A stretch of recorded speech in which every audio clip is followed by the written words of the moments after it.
Punjab assembly का budget 13 जून को पेश किया जाएगा। पंजाब हुकूमत के बजट तजवीज़ात के मुताबिक special health care and medical education की जारी स्कीमों के लिए 76 अरब 61 करोड़ रुपए मुख्तस किए गए हैं। मजीद तफसील जानते हैं, डॉन न्यूज़ के नुमाइंदे अदनान शेख हमारे साथ मौजूद हैं। अदनान, अपडेट कीजिएगा।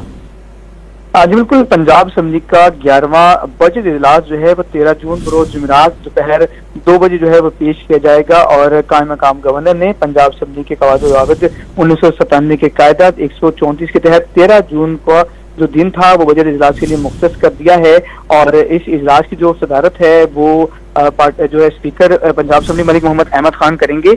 और इस जो बजट इजलास है इस हवाले से आइंदा माली साल के प्राइमरी एंड सेकेंडरी एजुकेशन की जारी स्कीमों के लिए 33 अरब 88 करोड़ रुपए मुख्तस किए गए, जबकि आइंदा माली साल के दौरान पॉपुलेशन वेलफेयर के लिए 3 अरब रुपए रखे गए हैं। जबकि जो दस्तावेजात हमें मौसूल हैं उसके मुताबिक खेलों और उमूर नौजवान के लिए 4 अरब 87 करोड़ रुपए, जबकि लिटरेसी और गैर रस्मी तालीम के लिए 3 अरब 50 करोड़ रुपए, जबकि स्पेशल एजुकेशन के लिए जो है वो 2 अरब रुपए रखे जाएंगे। जी बहुत शुक्रिया तफसीलात देने के लिए अदनान शेख आपका।